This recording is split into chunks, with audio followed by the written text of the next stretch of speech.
سوال ہے صلاۃ التسبیح کے متعلق۔ بسم اللہ الرحمن الرحیم۔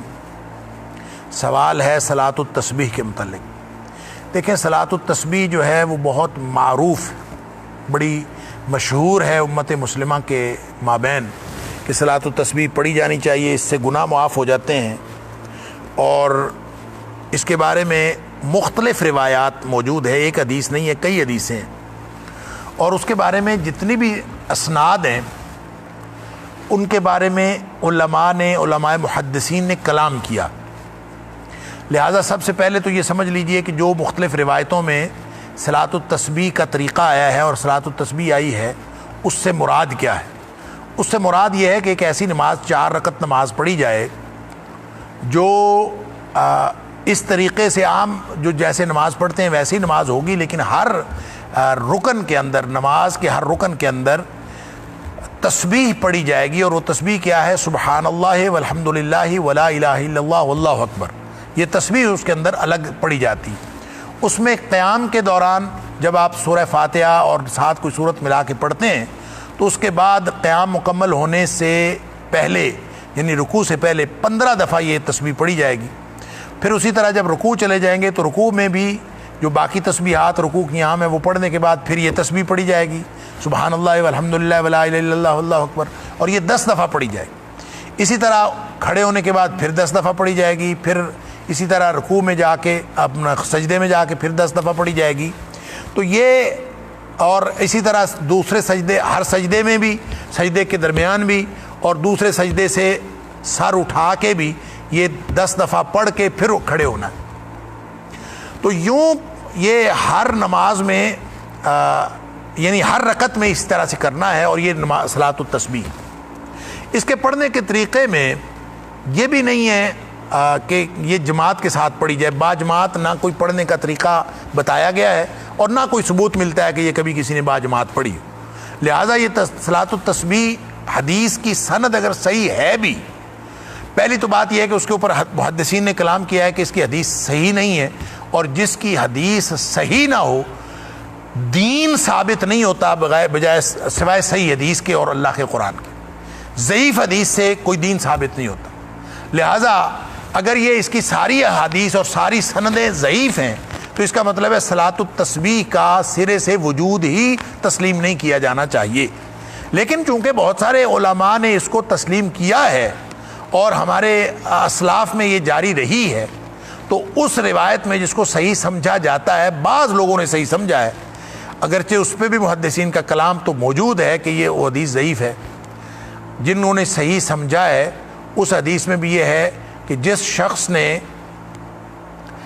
ہفتے میں ایک دفعہ پڑھ لی اس کے لیے کافی ہو جائے گی، جس نے مہینے میں 1 دفعہ پڑھ لی اس کے لیے کافی ہو جائے گی، جس نے سال میں 1 دفعہ پڑھ لی ہے اس کے لیے کافی ہو جائے گی، اور جس نے ساری عمر میں 1 دفعہ پڑھ لی تو اس کے لیے کافی ہو جائے گی۔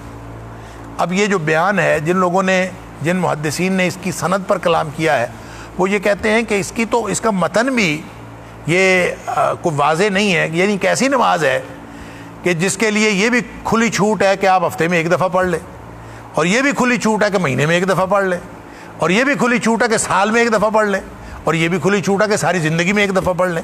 تو یہ جو اس کا بیان ہے یہ بھی کوئی بہت زیادہ جچتا نہیں ہے، شریعت کے مقاصد کے اندر یہ بہت زیادہ جچتا نہیں ہے۔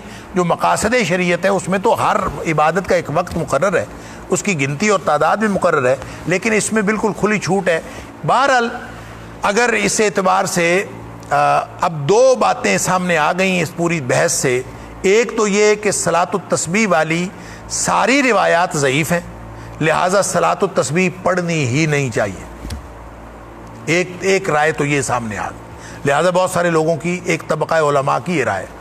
دوسری رائے یہ ہے کہ چونکہ اتنے سارے اسناد ہیں، اتنے سارے طرق ہیں، تو کثرت طرق کی وجہ سے اس کا وجود تو بہرحال تسلیم کرنا پڑے گا کہ یہ اس کا کوئی نہ کوئی وجود تو ہے، لیکن اس کو چونکہ صحیح حدیث نہیں ہے اس لیے آپ اس کو لازمی نہ سمجھیں۔ لیکن اگر کوئی شخص پڑھنا چاہے اور گناہوں کی بخشش کروانا چاہے تو وہ صلاۃ التسبیح پڑھ لے تو کوئی حرج نہیں ہے، کیونکہ کثرت طرق کی وجہ سے، یعنی یہ دوسری رائے ہے۔ پہلی رائے تو یہ ہے کہ یہ ضعیف ہے، اس کی پڑھنے کی کوئی ضرورت نہیں۔ دوسری رائے یہ ہے کہ چونکہ کثرت طرق کی وجہ سے اس کا کوئی نہ کوئی وجود ہے، لہٰذا پڑھ لینی چاہیے، اور پڑھ لینی چاہیے تو کب پڑھنی چاہیے؟ تو اس کے لیے روزانہ اہتمام کرنے کی ضرورت ہی نہیں ہے، باجماعت بھی اس کا کوئی طریقہ کار نہیں ہے۔ انفرادی نماز ہے، اور انفرادی نماز بھی آپ نے اگر زندگی میں ایک دفعہ بھی پڑھ لی ہے تو اسی حدیث کے مطابق اس کا حق تو ادا ہو گیا، ایک دفعہ بھی پڑھی گئی کافی ہے۔ تو اس کو بار بار اس کا اہتمام کرنا یا بعض مخصوص دنوں کے اندر اس کا اہتمام کرنا یہ پھر بھی درست قرار نہیں پاتا۔ تو بہرحال دونوں نقطہ ہے نظر سے اس کا کوئی باقاعدہ اہتمام اس کی کوئی ضرورت نہیں ہے، اور نہ ہی یہ کوئی شریعت کے اندر اس طرح کا کوئی ہمیں حکم دیا گیا ہے۔ واللہ عالم۔ البتہ کوئی شخص پڑھنا چاہے تو وہ پڑھ سکتا ہے، یہ اس میں گنجائش نکلتی ہے، ہم اس کو غلط نہیں کہیں گے، لیکن زیادہ بہتر یہی بات ہے کہ اس کو آپ شریعت کی کوئی چیز نہ ہی سمجھیں کیونکہ یہ صحیح حدیث سے ثابت نہیں ہے۔ لیکن کثرت طرق کی وجہ سے جیسے بعض علماء کہتے ہیں کہ پڑھنی چاہیے تو پڑھ لی جائے تو کوئی حرج نہیں ہے، آپ سال میں ایک آدھ دفعہ پڑھ لیں یا زندگی میں ایک دفعہ پڑھ لیں تو وہ کافی ہے انشاءاللہ۔ اس حدیث کے الفاظ یہ بتاتے ہیں۔ واللہ اعلم بالصواب۔